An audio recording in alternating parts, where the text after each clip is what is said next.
Welcome to RichPlanet TV. I'm Richard D. Hall. We've mentioned NASA on the show many times before, and I have even had email contact with Robert Manning, an engineer who is ostensibly the chief engineer on the Mars Curiosity program. He agreed to answer technical questions about the mission, but then ran away from my questions when it seemed he could not answer them, affirming the phrase that NASA stands for never a straight answer. If you don't believe what I have just said, then please watch this lecture from the link on the screen, which includes evidence that Curiosity may not be situated on Mars and could be in the Canadian Arctic. I am joined today by somebody who has also had communication with NASA, albeit in a slightly more surreptitious method. I'd like to welcome onto RichPlanet Gary McKinnon. Welcome, Gary. Thanks, Richard. Thanks for having me on. All right, then I think a large number of my viewers will know who you are already and have the outline of your story, which we will go through the basic points of today. Yep. And it started with an interest in UFOs. Can you tell us first, when did your interest in UFOs start? UFOs specifically, well, I was always into stars. Apparently, even when I was 3 years old, I was always asking about the stars and stuff. So I was always looking at the sky from a young age. Your interest in UFOs goes back a long way, and I've not heard this on mainstream TV before, right back to the age of when you were 12. Yep. So tell us about that. My stepfather, because my parents split up when I was 6 and we moved out from Glasgow to London. My stepfather was an avid science fiction fan, so I suppose that's what really got me into all that sort of stuff. And yeah, science fiction, you get interested in aliens and UFOs, and the possibility of life in outer space and contact with other beings is probably one of the most exciting things we can imagine, you know. Mm-hmm. And so I then joined BUFORA, the British UFO Research Association, when I was about 12. It was a subscription-based thing, and you got a monthly newsletter, if I remember rightly. It was a long time ago now. Right, right. All right, so how did you find out about the Disclosure Project? Well, obviously, having an interest in UFOs, when the internet came to Britain in the mid-90s, an incredible resource for UFO information.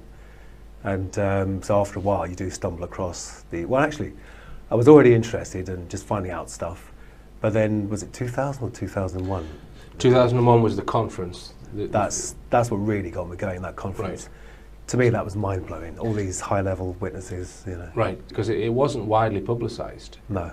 So how did you know about it when it came about? I think someone else told me, and they told me before the event took place. Mm-hmm. But I think I'm right in remembering at the time they had some kind of broadcast failure as well. Right. So it didn't reach the sort of multicast internet audience that they hoped it would at the time. Okay. Yeah. So that was your inspiration to try and find out more, the Disclosure Project, or one of the pieces of inspiration. So I gather it was after the Disclosure Project conference that you got sort of caught red-handed with your computer-related activities. Yeah. Were you involved in computer-related activities before the Disclosure Project, or was that the?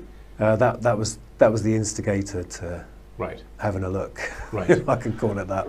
All right. So can you just tell us how you went about trying to find out information that you thought was being kept secret? Yep. Part of one of the Disclosure Project witnesses is Donna Hare, and she was working at Johnson Space Center at NASA. She had secret clearance. She was a photographic sort of mission launch specialist. Mm-hmm. And she said that one day when she was working in Building 8, so she actually mentioned the building of Johnson Space Center, JSC, there was a colleague who was in another room, but they all had secret clearance, but they were on different projects. Mm-hmm. And she was in this chap's lab or room, whatever it is, and he said to her, "Come and take a look at this, you know, what do you think this might be?" And he showed her a picture of a large white disc, presumably a satellite photograph, above the Earth, but not very high above the Earth, because there was a shadow on the trees, which Donna Hare didn't spot at first. And being a photographic expert, she said, "Well, is that a blob in the emulsion?" That's her first professional thought. And the guy said, "Blobs in the emulsion don't cast circular shadows." And she basically said that he told her his entire lab was to do with airbrushing out UFOs from high-res satellite imagery from NASA, because they're so preponderant around the planet. Right, and did you give the name of the building that you was working in? Building 8. Building 8. So, just tell us then technically how you went about trying to access information like that. Yeah. Well, I was already on Johnson Space Centre, you know, in terms of my illegal presence there, because they ran Windows. They were running something called NetBIOS over the internet. NetBIOS is an Office protocol, basically, for Windows. It's very insecure. There's no way you should be running that open to the internet, so it was very easy to get in. And so I'll just interrupt you there, Gary. So you would need the IP address that's running the NetBIOS initially to try and request data from it, yeah? yeah, So how did you find the IP address of Building 8 or whatever system you were trying to access? Yeah. Well, you can. That's publicly available, is it? Oh yeah, there's online services where you can type in, you know, Johnson Space Centre, or the network name, which I think was jsc-nasa.gov, and they give you the whole IP block that they own. Right. And somewhat stupidly, NASA, just like the military and everyone else, wasn't using non-routable internet addresses, like which are safe for offices because they're private. You know what I mean. So this is what you call an internet-facing IP address on a desktop computer. Is that? Yeah, the desktop computers, the main servers. So there was no firewall at all. It's as if you could ping the computers in NASA on a desk from your own router. Yeah, some of them wouldn't ping, but I'd still probe them just in case they didn't reply to pings, but they were still live machines. Right. So you gained access to a whole raft of computer systems within. Wow. Can I ask you, was it just NASA? Or oh no, they're all like this. I used that one single method to gain entry to the places I got into. Right, and are you allowed to say which other places you got into, or? Well, I'll say it was the Army, the Navy, and NASA, and the Pentagon. Right, right. And were they all on separate banks of IP addresses? Each of those that you've just mentioned. Oh yeah, completely separate blocks. Right. Yeah. So you knew whether you were trying to access NASA or Pentagon or Army, Navy. They're all in completely different IP ranges. Yeah, yeah. But once you're in there, it can get a bit confusing because once you start exploring, there's attached networks, other networks, private networks, and in the end, you're not really sure where you are after a while. But right. All right. So it was quite comprehensive, this sort of amount of access that you had. And I've heard you say that there were other people there who also doing what you were doing. And would you say that you were one of the more prolific people doing that? Did you get an impression, or would you not be able to say? I can't say because I don't know what they were doing, but I did a simple command because when you're on there, at first I was using the command line interface, so it's just a black box. And but you do a command on Windows called netstat, and you can see all the other connections to the same machine. And then you can look up those IP addresses and think, well, God, they're from China, they're from Denmark, they're from Turkey. It's like the whole world was in these machines. And I knew that was wrong because there's no way people from all over the world should be on NASA machines. So they must have all been unwelcome guests like I was. Right. So what period of time from when you first accessed the first system to when you got arrested, what's the duration we're talking? Oh, like 18 months, 2 years. Right. All right. So did you have any feeling at the time that you might get collared for this at all? No, because I thought initially when the security is so lax anyway, I thought, well, if it's that easy to get in, then they probably aren't monitoring properly. Right. So. Right. All right. So let's talk about what you saw before we go on to then what happened with the arrest and everything. Yeah. How long was it before you saw anything of any sort of significance?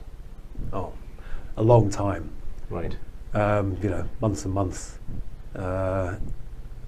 So did you not get bored with it, or was it always keeping your fascination with what kept you going back if you didn't get anything for months and months? Oh, the promise of possibly finding something. Right. And the fact it was so easy, and I thought at some point this is going to close the store and they'll stop running NetBIOS over the internet. Right. And you won't be able to find blank passwords so easily. Right. And every time you were in communicating with a particular online IP address, would you always know which building you were accessing computers from? No, not at all. Not the physical building. Right. No. Right. All right. So just tell us when you got your first hit, if you like, as regards actually seeing something interesting. The first thing was documentation. I used a program called Land Search, I think, that once you had control over the domain, because you'd get control of domain controllers, so you own the whole network, basically. And Land Search could actually search all the files and folders on every machine.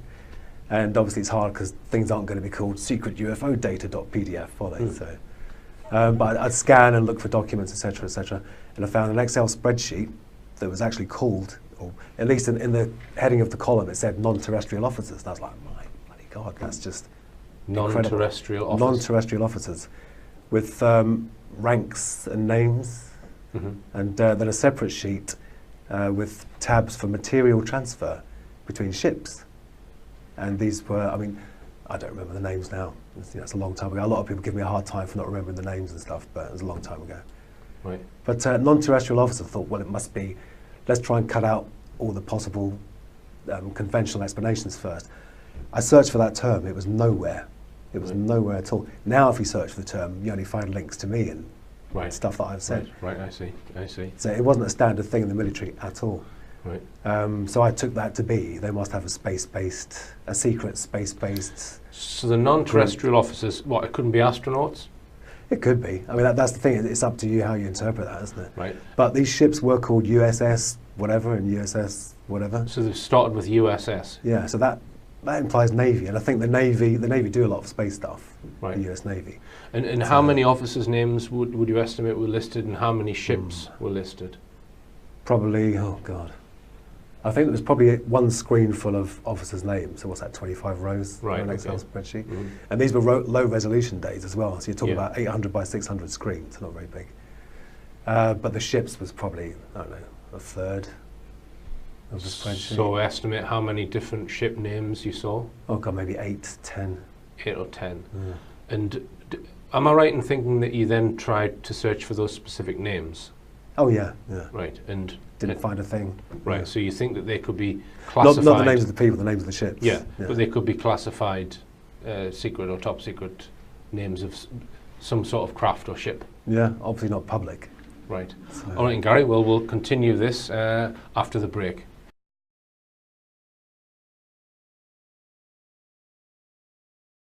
Welcome back. I'm talking to Gary McKinnon about when he accessed NASA computer systems and found some very interesting information on there. I've given lectures, Gary, about the TR-3B, and in those lectures, this is an alleged secret aircraft, and in those lectures I've sort of put forward the case that it's not really NASA that's possibly designed that technology, that it's maybe some secret part of the Air Force and the NSA that is controlling the information. This comes from Edgar Fouché, whistleblower. Right. And that NASA are, or at least publicly, predominantly put on display rockets. I don't think there's anything more advanced propulsion-wise than a rocket. So, what are your feelings on that? What do you the fact that you've been into a NASA establishment systems and you're finding non-terrestrial officers? So I'm putting the question: don't you think there would be somewhere else like the NSA? Well, the non-terrestrial officers, I think, was on a Navy system. Right. Did I say that earlier? I think I did. Oh, that wasn't in NASA. No, that was on a Navy system. Right, I see. If I remember rightly, I'm pretty sure. Yeah. Right. Okay. So the non-terrestrial officers spreadsheet, that wasn't in a NASA building, you don't think? No. All right. That was in a Navy. Yeah. Right. Okay. And in the actual ships as well. You mentioned there was names of ships. That was Navy as well. Yeah. So the that spreadsheet. Right. So that wasn't in a NASA folder in Building 8 in. No. Right. No. I see. All right. So that could explain the question that I've just asked there. So just to stay on this sidetrack, what are your feelings on the Apollo missions? Do you buy into the we never went to the moon, or do you have a strong position, or are you open-minded? What's your? I think when you think about things like the Van Allen belts and the radiation, and the film on the cameras, the battery on the module, there's a lot of solid scientific reasons why it was impossible with the technology back then. Right. All right. Well, even the computer power back then makes me slightly suspect. Right.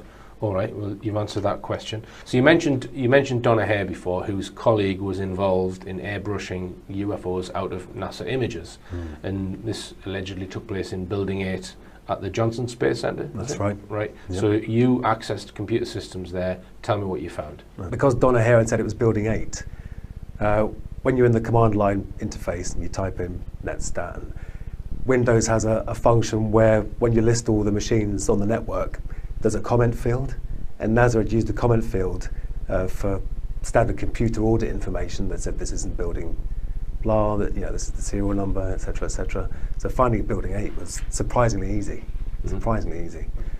And so then I scanned that subnet, so I think it was only 255 machines on the subnet for Building 8. And there they were, all these machines with blank administrator passwords. It was as if when they'd built the network, they'd used an image and blatted out the image to every machine, because every single machine had a blank administrator password. An administrator gives you full control, so it was ridiculous.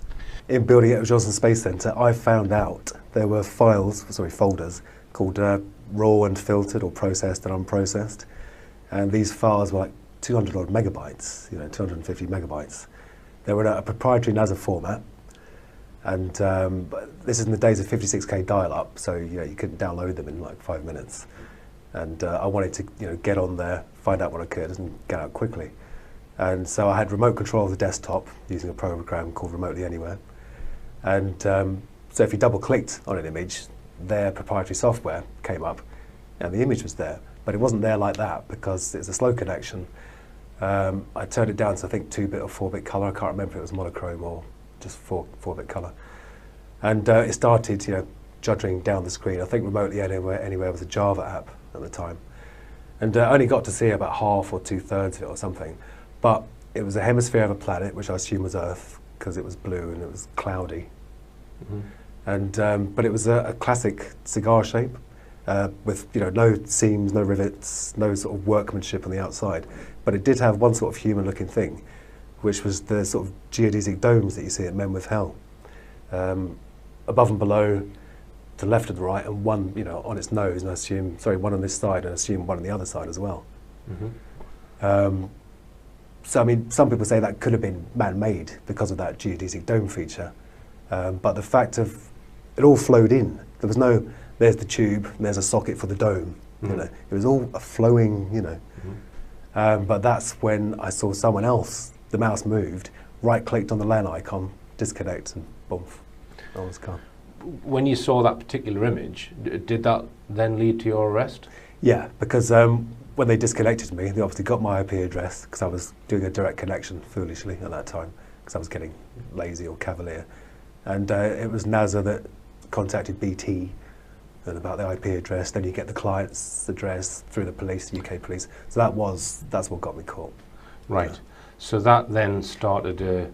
Well, how many years was the legal battle going on? Nearly 11 years, from March 2002 till October 2012. So the first you found out about it was you got a knock at the door. Yeah. So just explain what happened on that day. Crikey. I'd stopped doing the hacking, if you can call it that, blank password phishing. And I think I'd been playing this PC game called Galactic Civilizations all night till about 3 o'clock. So I'd only been asleep for a few hours. And next thing I know, there's someone saying, Gary McKinnon, and prodding me. And I woke up to find a detective, whatever he was, from the National High-Tech Crime Unit, saying you're under arrest for, well, I assume he said hacking into NASA. I can't really remember now. Right, and so did they take you away from your home then? No, the first thing they did was a massive search. They searched my girlfriend, they searched me, they searched the house, they took away the computers, not just the hard drives, they took away all the computers. I was fixing computers for people as well, they took away all of those.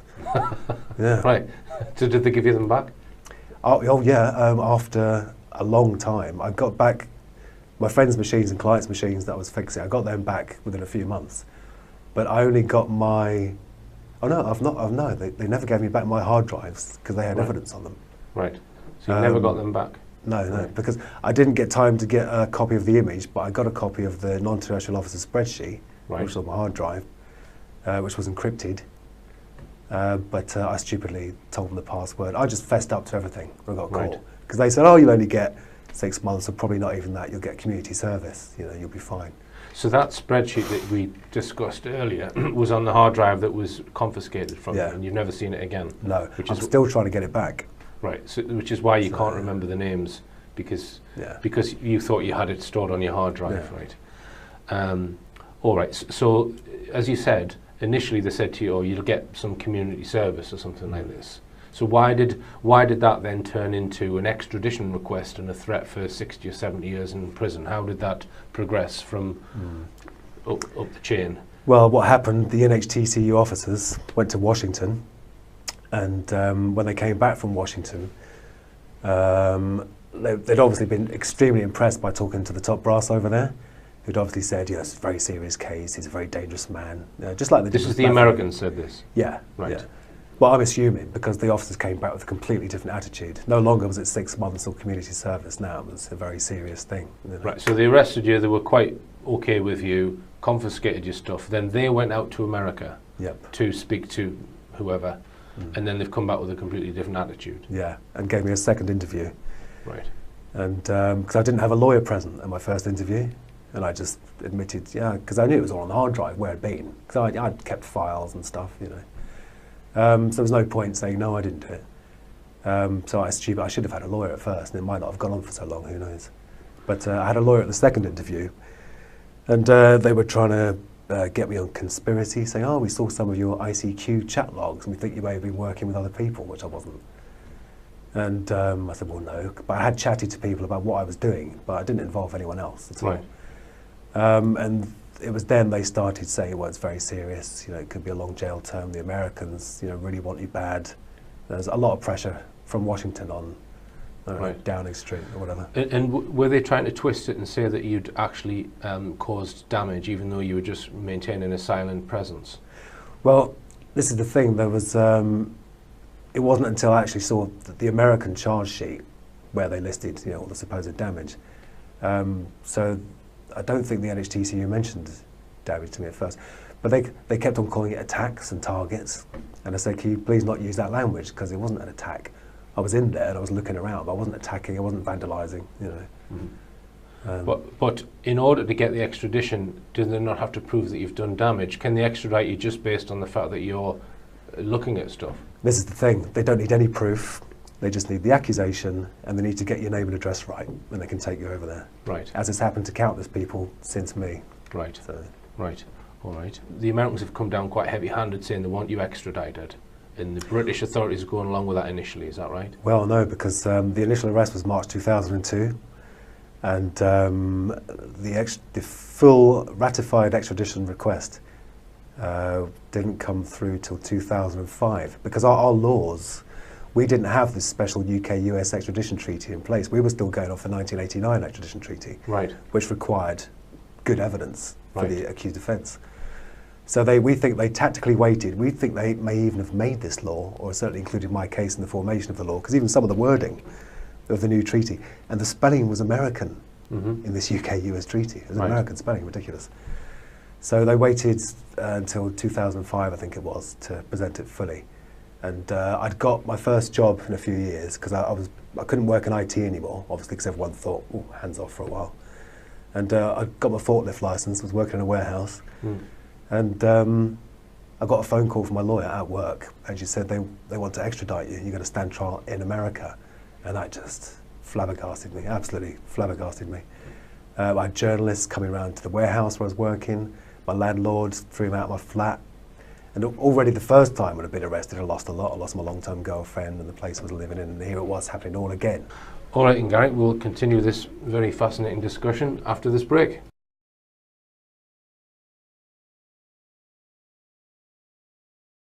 Welcome back. I'm talking to Gary McKinnon about the fact that he accessed NASA computers and other defence establishment computers in America and witnessed some very interesting information. When did the mainstream media get hold of it for the very first time? 2002, the initial arrest. Right, so that was in the mainstream media? Yeah, there was a peak then. Right, and then another peak in 2005. Yeah. So it seems grossly unfair that they can pass a new agreement or treaty and apply it to something retrospectively, and that was in the wording of the treaty. This is retrospective as well. Right, but they still were attempting to do that. Now, here's another devil's advocate question then, Gary. wouldn't you think that they would try and keep it low key? So, in other words, say to the British intelligence equivalent, look, we want this kept out of the media, and I'm quite convinced that on issues like this, if they wanted it kept out of the media, they probably could keep it out of the media with denotices if they wanted to. Yeah. So I asked the question, do you think it was deliberately made into a big mainstream media issue at the request of the Americans? Well, in America, there was no media. They were definitely keeping it quiet over there, or they just hadn't heard of it. Right. But there was almost zero coverage in America. Because here's another possibility, and again, I'm just exploring it as a possibility that they've looked at what you've seen, they've thought, okay, it's not massively damaging, so let's let it out into the media as a, not a diversion, but as a, look over here, we've got other stuff over there. Do you see what I mean? So yeah, well, no, you're right, because also we have to remember at that time, that was, you know, long before Anonymous and all that. That was the growth of hacking, big time, starting in the UK anyway. And it was the first time there was a sort of global awareness that this could be a problem. You know, people like this could be a problem. Mm-hmm. And so I think that there may have been the idea that, well, if we get this one guy and do a great big show trial and make sure everyone knows about it, that'll scare off every other possible person in the future. So yeah, it allows them to be more draconian with their legislation, maybe, by trumpeting one case and making an example of it, rather than making an example of you because you found something sensitive. Yeah. Well, there was one guy, a journalist I don't trust very much because he never paid me for my interview in the end. I was on the dole, and he said, "Oh, I'll give you 200 quid, you tell me all about your story." I won't mention his name because it could be libel. But he said that he'd gone over there and interviewed the top brass, and they said that the main thing was embarrassment. But I don't actually believe that. I don't trust that journalist. But one journalist did say that. Right. And other than that, have you got had any other clues as to the reason? That's the only thing you've had. Yeah, as because to the real why they're upset over it. Yeah, I mean, very strangely, the UFOs weren't really mentioned very much in the media. Mm-hmm. I mean, I did end up being called the UFO hacker, which is good because the Americans were trying to get me called the 9/11 hacker, because it was, you know, they say before, during, and shortly after 9/11, he was hacking into our security, you know, as if, I don't know, as if not that I had something to do with it, but as just to that emotional attachment. They use 9/11, even to this day, they use 9/11 to bring emotions out. And, you know. Now, you've done quite a lot of media interviews, Gary. One of them was the Richard and Judy show.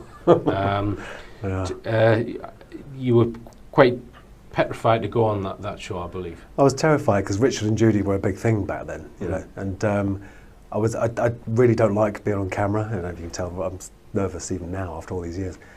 But I had to do it to raise awareness of the extradition treaty, its unfairness, and the fact that I didn't do any damage, and there's no way it should be such a huge thing. Right. No, one thing I picked up on that, because I watched it on YouTube the other day, is Richard Madeley said that your best friend, John Ronson, he made some reference to John Ronson. Yeah. So can you tell us, do you know John Ronson well? No, not at all. He did the first interview, I think, in The Guardian. Right. Yeah, I think that was the first interview. And John Ronson's style is a bit humorous. You know, he doesn't really take his subjects very seriously. He's condescending. Okay, yeah. In my opinion. No, he is. And he did actually put words into my mouth and then wrote them. You know, like when he was talking about the damage, I said, well, I know I didn't do any damage. He said, yeah, but maybe you pressed the wrong button. So I said, well, maybe, but I don't think so. But in the interview, he said, oh, yeah, and Gary said maybe he pressed the wrong button. So that angered me. So, no, we certainly weren't best friends. Right. But, so how many times did you meet him? Oh, once. Right. So on Richard and Judy, I think, I'll need to check this, but I think they described him as your best friend or a close friend. That does ring a bell. Even your staunchest defender, a guy called Mr. Ronson, who writes for The Guardian, John Ronson. I mean, he says that there's no way are you a threat to the American system or the American defense system, but you're just a computer nerd who went too far. That's what he says, and he's your best friend. Is that fair? Right, you say that. So that's really strange why they would say that, because if I was to say what I think of John Ronson now, it wouldn't get broadcast. Right. He's... Well, you can't say it. I can't say it. Well, thanks for clearing that up, Gary, that you were interviewed by John Ronson. Yeah. So that clears that up for me. So you've obviously had a lot of interaction between various officials at the Home Office and other organisations. Just tell me a bit about what you learned about the Home Office, Gary. What I learned about the Home Office was that I think the older crew in the Home Office have strong links with Washington, and they're very eager to please. But I think the younger up-and-coming members are more, Britain is a sovereign nation and we control what we do.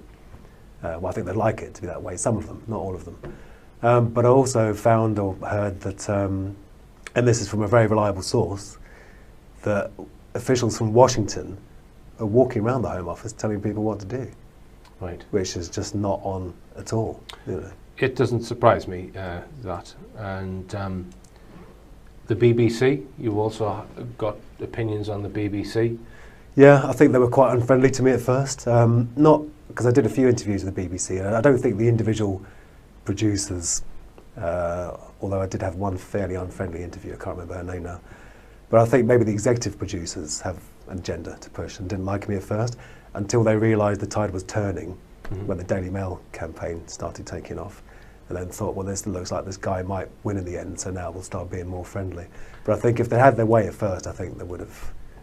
So what do you think it was that changed then, that went from them absolutely wanting you extradited to then dropping the extradition request? What was the reason for that? Well, why did Theresa May?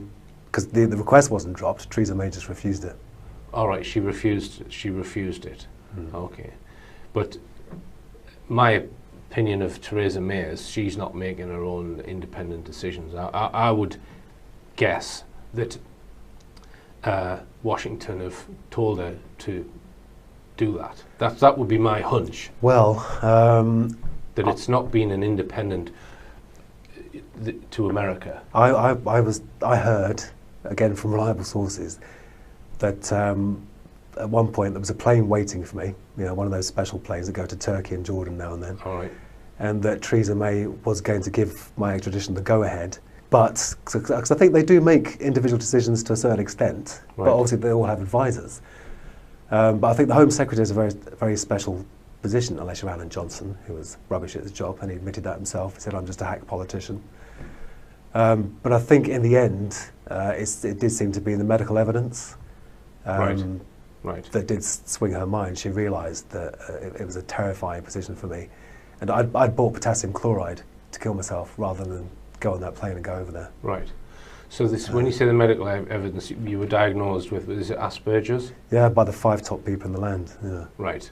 It's not something I really know much about. I mean, I don't know whether you want to talk about that aspect of it, Gary. Do you want to mention anything about that? Yeah, well, it's apparently I wasn't on the high end of the spectrum. I've met some people, autism, that really need looking after and they can't function on their own, So they called mine high-functioning Asperger's or high-functioning autism. Yeah. I don't know. Gary did get the wrong train when he came here. I did.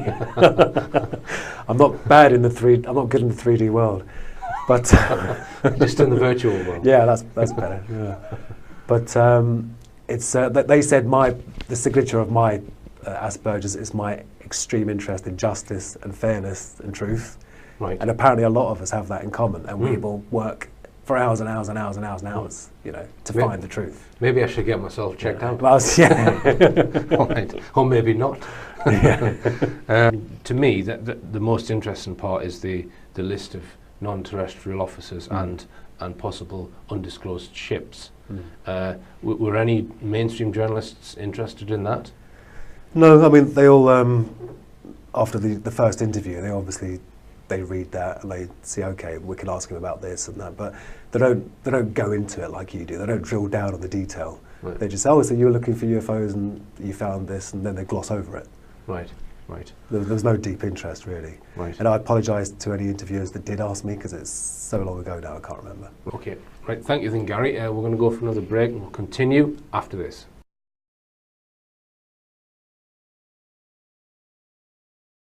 Welcome back. I'm talking to Gary McKinnon. Now, in some of your media interviews, Gary, I've seen you talk about free energy, and I'm also very interested in that subject. And this is some people would term it over-unity technology, others perhaps perpetual motion machines is another word people might use, or energy from the vacuum. And this is a possible untapped source of energy which is locked within the vacuum or within space itself, that many people believe can be turned into usable energy.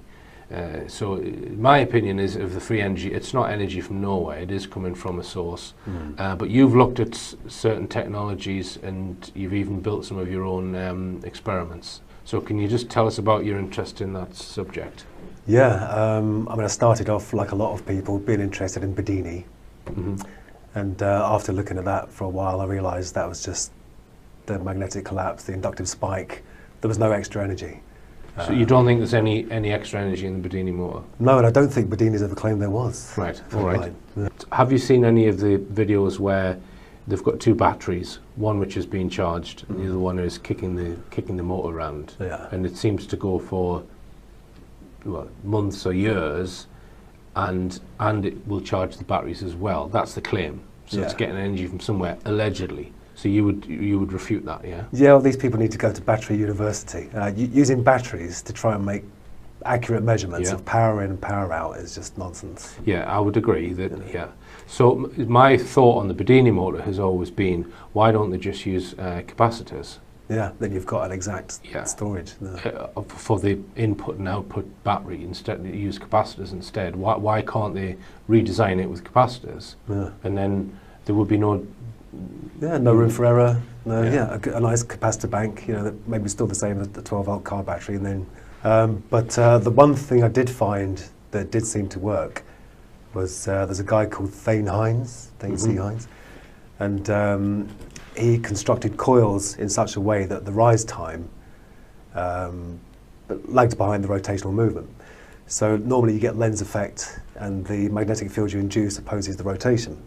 Whereas if you can make the rise time lag by the rotation, it actually aids it, because once it's risen, the magnet's past the coil and it pushes it around. And I did my own replication of his coil and got this effect to happen. And I'm no physicist, so I could be wrong, but it seems to violate the work energy principle, because when you attach a load to a generator that's made with these coils, the rotor speeds up and the input current goes down. Right. Which violates the work energy principle. But some people may say it may just be impedance matching, but I don't know, because it seemed to work over a fairly wide range. All right, and any other, because there are hundreds of alleged devices, aren't there? If you can find some thorium, then you can try a nuclear battery, if you like. Right. And there's isotopic decay. It's not free energy, but it's extremely cheap, and there's no moving parts. Right. And you can have one of those in every home, and if people don't mind sitting on a potential nuclear explosion. Right. So, and what would be the legal ramifications of building something like that? Do you know? Have you looked at that? Funny you should ask that, because I watched a video the other day about a guy who was 15 in America, and he scraped off all the radium and the old glow-in-the-dark alarm clocks, and he got the stuff out of smoke detectors, which is radioactive, and some other stuff. And he ended up having the EPA, the Environmental Protection Agency, tearing down his shed and storing it in radioactive lead buckets or whatever. So I think it turns out there's no law that forbids individuals from experimenting with it, or there wasn't then, but there are for corporations. But I wouldn't even experiment with HHO gas, let alone nuclear power. So I'll stick to my magnets and coils, thanks. Right. And what's your feeling on where the energy is stored and how the mechanism is coming from the vacuum, as they say? Have you looked at the physics side of it? Yeah, I mean, they do say, there are these virtual particles popping in and out of existence, and there is this, sea of negative energy. But I'm not a physicist. I'm not highly advanced in maths. So there's a lot of I'd like to understand, but can't unless I invest, 6 months getting my maths better. But even that wouldn't be free, because that is coming from somewhere, and for all we know, that could be affecting something somewhere else. We could be taking something from someone that lives somewhere else, for all we know. And if other dimensions exist, which there's no evidence of, you could be sucking something from another dimension, couldn't you? On a common sense level, magnets have a push, don't they? I mean, it looks like kinetic to us, And I think the reason they don't work in a normal setup is because of the balance. They always cancel each other out. I think if you can find a clever way of introducing an imbalance to the magnets, like through new metal shielding or something, then you may be able to get rotation without any electrical input. Yeah. So do you think this principle has been mastered and secretized, and they've got it in the secret space program or in other programs? Well, I mean, the bottom line is I don't know. But if you look at, Tom Bearden often quotes like Khrushchev and the Russians talking about their scalar electromagnetic weapons, and we know that the computing power the NSA had in the 60s was huge. So we may be being trickle-fed technology as it gets developed, and then they've got safe control of it. They've built the machines or the weapons or whatever they want to build from it, and then we get the trickle-down effect and all the consumer devices. Yeah. Now, one other thing that you've looked at, Gary, is images of Mars. So you've looked at Mars orbiters. I don't know if you've looked at lander images. Just tell us about that. Yeah, well, I believe they have landing probes there. I believe the rovers are on the surface of Mars. I haven't seen anything to make me think they're not. And unlike the lunar lander, the batteries in the rovers can withstand the environment they're in. Yeah. And I've had a question answered on the batteries and how they're kept warm, because there's nuclear device powering them, or at least to keep the batteries warm. But I'm not 100% decided on what I said at the beginning there. I say 75% in the document that I've written, and it's there's a crinoid fossil. If they are on Mars, then there's a crinoid fossil there. But carry on. Well, also, if they are on Mars, then there's an oil pipeline there. I found a thing. We should have got the photo, shouldn't we? We can put them up afterwards. Oh, excellent. You can email. If you email me the photographs, I'll put them on as you're talking about them. So, an oil pipeline on Mars. Carry on. Well, hopefully it's not an oil pipeline. Hope they're not there already. My God, BP. But so it's a huge. I only look at TIFF images, target image file format, because they're huge. You can zoom in. You can see loads of detail. I really don't like these people that say, "Oh, look, you can see a creature," and it's this blurry, fuzzy. There's too much of that.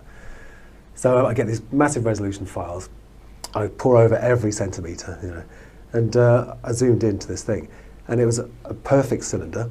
And you can see, because of the highlighting, that it is curved and it is a cylinder, pipe shape coming out, and then it has beveled edges on the end. It goes up into a sort of fan, into a Y shape, and out like that, with two holes, perfectly symmetrical through its vertical cross section, perfectly symmetrical along its pipe cross section. And I'm thinking, well, that's that's technology. Right. It's made by beings. And so I wrote to NASA, because I always do, because people often say, "Oh, this is this," and NASA lies. I always email NASA, not in my real name, obviously. Right. And NASA said, "Oh, it's a ventifact. It's a form formed by wind erosion." And I said, "What? A perfectly symmetrical through its horizontal and vertical cross section ventifact?" So then I typed into Google, "Ask a geologist." Turns out you can ask a geologist anything at loads of universities. And I asked about 5 or 6 of them all around the world, and I got 2 answers. One was American, and which university was it? Because it made me think they might have known it was on Mars, or I don't know, or maybe my email's on a list. Don't answer this guy's questions. And he said, "Oh, well, it could be a ventifact, but we just don't know." Right. So was this a Mars orbiter image, or no? This is a rover. This is a rover image. Yeah. Right. Okay. Interesting. Well, I'm not aware of the image you're talking about, but we can put that on the screen, and I'll certainly study it. I know that Andrew Johnson has pointed out various anomalies in the orbiter images. One that he thinks is some sort of dome within a crater that he thinks is, or suggests is man-made. There's a few of them. Or not natural. Yeah. There's a huge golf ball dome in one of them. And there's one, I mean, the surface of Mars is incredible anyway. It's so alien looking, assuming these are real pictures of Mars, which I do. I don't poo-poo the idea that maybe there are orbiters around Mars. I don't know if you've watched my lecture on it, on the actual rovers. I think I did. You and Andrew discussing them. Yeah. It's there's certainly a lot of doubt in my mind over it. I'm not 100%. I wouldn't. there's also the conference where the engineers have been asked questions and they don't know anything about the technology. That's what it comes across to me. But anyway, I guess I wouldn't put my life on it. And it's the same with the moon landings as well. Yeah. I'm not. We mentioned that earlier. You said that so some of the technology seems dubious and doubtful. And some of the hazards, how could we have got past them? Yeah. So, yeah. Right. So you don't think that man walked on the moon? no, I don't think man even got to the moon and orbited it. Right. Simply because of the radiation, the Van Allen belts. Right. And I don't think the film could have survived the intense radiation from the sun. No atmosphere to shield it, no magnetosphere to shield it. I don't think you could take photos on the moon with the Hasselblads they had then anyway. So assuming that the Apollo was a hoax, it means that you can't really trust anything coming out of NASA, does it? Well, the National Association of Space Actors. Yeah. So you are going on filtered information, even when you're talking about these. Yeah. We're going on what they've given us, aren't we? Yeah. Not that I'm trying to poo-poo that there's a gas Oh pipeline yeah, no, but you're on right. Mars. It's a weird situation because I'm saying, assuming that these are real, I think those objects are man-made. So it's kind of topsy-turvy. All right, and Gary, it's been fascinating talking to you, and they have allowed you to start using computers again, and so you're working in the field of computers, and you're also self-employed, which is good news. Yeah, good to be working again. Now, the other thing that you're considering, or you've already embarked upon, is you're writing a book. Just tell us about that. Yeah, I've done about 4.5 chapters, and so it's about half finished. I should finish it by, I don't know, spring next year.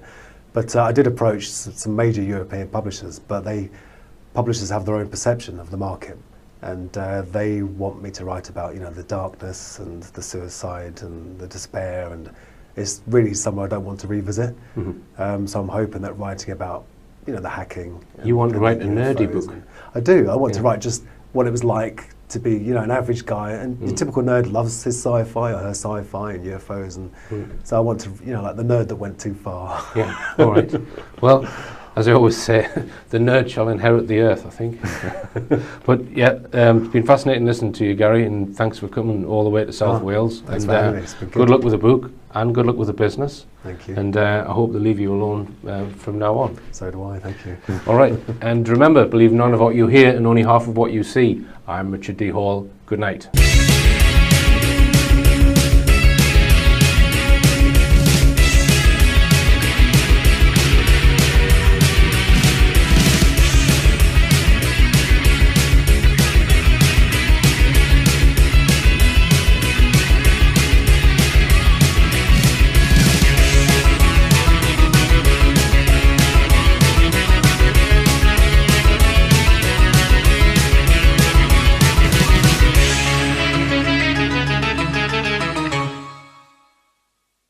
Computers in NASA on a desk from your own router?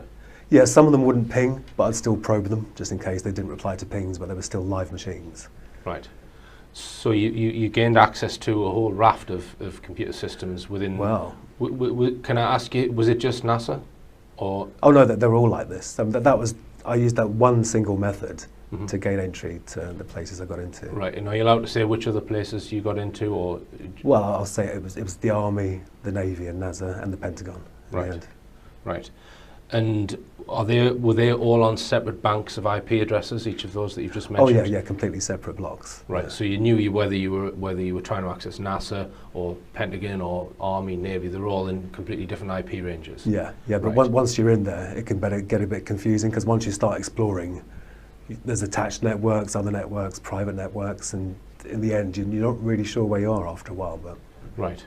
All right. So it was quite comprehensive, this sort of amount of access that you had. And I've heard you say that there were other people there who also doing what you were doing. And would you say that you were one of the more prolific people doing that? Did you get an impression, or would you not be able to say? I can't say because I don't know what they were doing, but I did a simple command because when you're on there, at first I was using the command line interface, so it's just a black box. And but you do a command on Windows called netstat, and you can see all the other connections to the same machine. And then you can look up those IP addresses and think, well, God, they're from China, they're from Denmark, they're from Turkey. It's like the whole world was in these machines. And I knew that was wrong because there's no way people from all over the world should be on NASA machines. So they must have all been, I think I'm right in remembering at the time, they had some kind of broadcast failure as well. Right. So it didn't reach the sort of multicast internet audience that they hoped it would at the time. Okay. Yeah. So that was your inspiration to try and find out more, the Disclosure Project, or one of the pieces of inspiration. So I gather it was after the Disclosure Project conference that you got sort of caught red-handed with your computer-related activities. Yeah. Were you involved in computer-related activities before the Disclosure Project, or was that the? That was the instigator to right having a look. Right. If I can call it that. All right. So can you just tell us how you went about trying to find out information that you thought was being kept secret? Yep. Part of one of the Disclosure Project witnesses is Donna Hare, and she was working at Johnson Space Center at NASA. She had secret clearance. She was a photographic sort of mission launch specialist. And she said that one day when she was working in Building 8, so she actually mentioned the building of Johnson Space Center, JSC, there was a colleague who was in another room, but they all had secret clearance, but they were on different projects. And she was in this chap's lab or room, whatever it is, and he said to her, "Come and take a look at this, what do you think this might be?" And he showed her a picture of a large white disc, presumably a satellite photograph, above the Earth, but not very high above the Earth because there was a shadow on the trees, which Donna Hare didn't spot at first. And being a photographic expert, she said, "Well, is that a blob in the emulsion?" That's her first professional thought. And the guy said, "Blobs in the emulsion don't cast circular shadows." And she basically said that he told her his entire lab was to do with airbrushing out UFOs from high-res satellite imagery from NASA because they're so preponderant around the planet. Right, and did you give the name of the building that she was working in? Building 8. Building 8. So just tell us then technically how you went about trying to access information like that. Yeah. Well, I was already on Johnson Space Center, in terms of my illegal presence there, because they ran Windows. They were running something called NetBIOS over the internet. NetBIOS is an office protocol, basically, for Windows. It's very insecure. There's no way you should be running that open to the internet, so it was very easy to get in. And so I'll just interrupt you there, Gary. So you would need the IP address that's running the NetBIOS initially to try and request data from it, yeah? Yeah. So how did you find the IP address of Building 8 or whatever system you were trying to access? Yeah. Well, you can. That's publicly available, is it? Oh yeah. There's online services where you can type in, Johnson Space Center, or the network name, which I think was JSC-NASA.gov. And they give you the whole IP block that they own. Right. And somewhat stupidly, NASA, just like the military and everyone else, wasn't using non-routable internet addresses, which are safe for offices, because they're private, what I mean. So this is what you call an internet-facing IP address on a desktop computer? Is that? Yeah, the desktop computers, the main servers. So there was no firewall at all. It's as if you could ping the computer.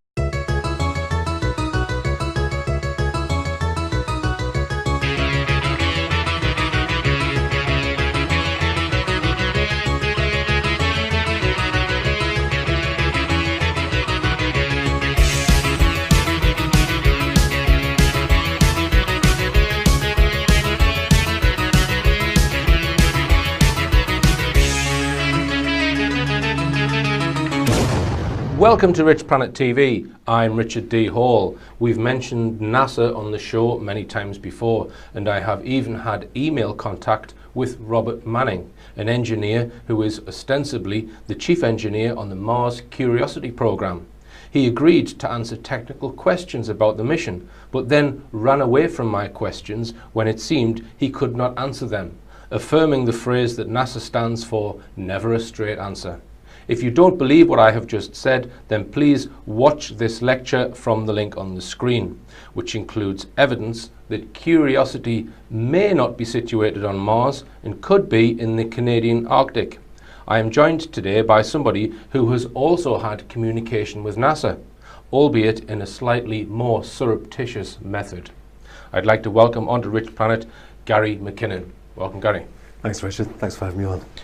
All right, then. I think a large number of my viewers will know who you are already and have the outline of your story, which we will go through the basic points of today. Yep. And it started with an interest in UFOs. Can you tell us first, when did your interest in UFOs start? UFOs specifically, well, I was always into stars. Apparently, even when I was 3 years old, I was always asking about the stars and stuff. So I was always looking at the sky from a young age.